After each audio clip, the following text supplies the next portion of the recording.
What's up guys, Tony here with High Tech Check. Today I'm bringing you a video on how to choose a smartphone with the best battery life.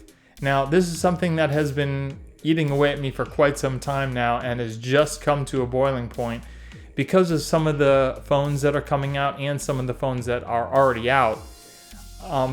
Because of the way that the companies are making the screens now almost the whole front side of the phone, and it may become a little confusing on which size phones give you the best battery life. So I just wanted to give you guys some information on what to look for and things to avoid. So let's get started.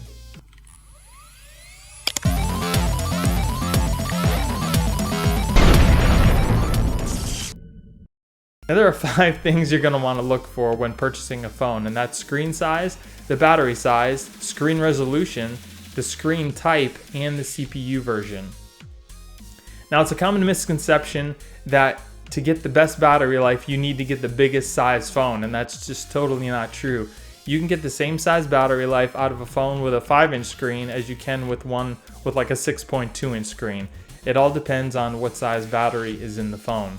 Now it is true that the bigger the screen, the bigger battery you would want, because it has more screen real estate to light up the phone, and you need a much bigger battery to give you really good battery life. So that brings me to my next point, which is battery size. Now I'm going to give you battery sizes that will give you a full day's worth of battery life and maybe a day and a half to 2 days, depending on how much you use your phone. Now, I can already see it in the comments. Tony, my phone does last me all day already, and I don't have any of those specs that you're talking about. Well, I have 2 questions for you. How much do you use your phone during the day? And how much battery life do you have at the end of the day before you charge it? The way that I look at it, would you rather have a car that has just enough gas to get you to where you want to go? Or would you rather have a car that has plenty of gas to get you to where you want to go and a little more? You never know what's going to happen on that trip or during your day using your phone. It seems like a no-brainer to me. So whether you want a smaller phone that's about 5 inches to phones that are like phablet size to about 6 inches, these battery sizes will get you through the day and some. So if you're going to want to use like a 5-inch screen, you're going to want at least a 3000 milliamp battery in the phone. Now, as far as a 5.5-inch screen, you're going to want about a 3500 milliamp, like 3600 milliamp. Anything bigger than that, like a 6-inch screen, you're going to want a 4000 milliamp battery. Now those will get you through the day and some, like I said before. Now I know a lot of the companies are touting their quick charge capabilities, and that's going to charge your battery to about half to 3/4 in about a half an hour.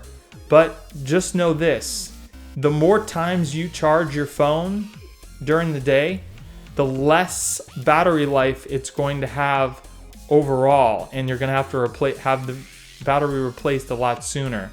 Now, this is fine for people who get a new phone every year. You might not care about how long the battery will last inside the phone, but for most people who want to keep the phone for more than 2 years or so, this is something that you're going to want to think about, because you don't have the money to be buying a new phone every year, and you want the phone to last you as long as it can. So that's another reason why you want to get the biggest battery you can inside the phone.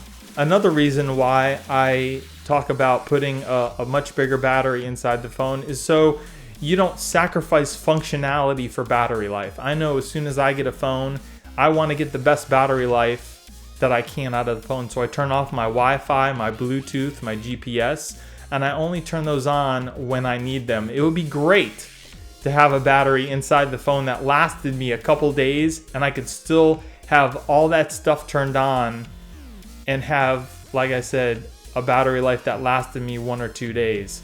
So that's something else to think about too. I'll give you a couple examples of companies that have kind of dropped the ball when it comes to battery life inside their phones.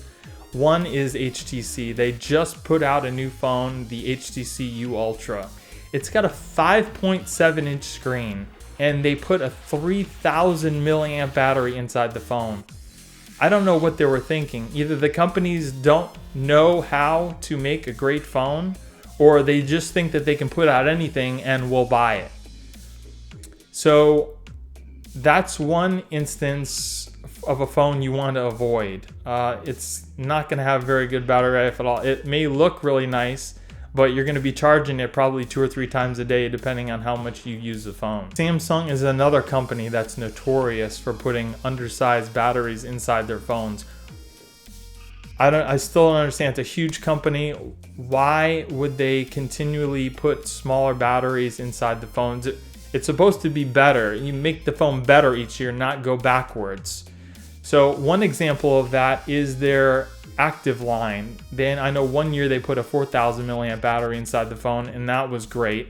Another phone that had excellent battery life was the S7 Edge.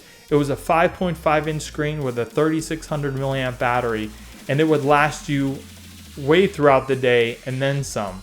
Now, as far as the new Galaxy S8 that's coming out, it's rumored, but we pretty much know what it's going to be. It's a 5.8 inch screen with a 3000 milliamp battery and a 6.2 inch screen with a 3500 milliamp battery. Now, if you take the specs that I just gave you about the S7 Edge, it was a 5.5 inch with a 3600 milliamp battery. It gave you excellent battery life. Now we go to a phone that's just under an inch bigger, and they're putting a smaller battery inside the phone.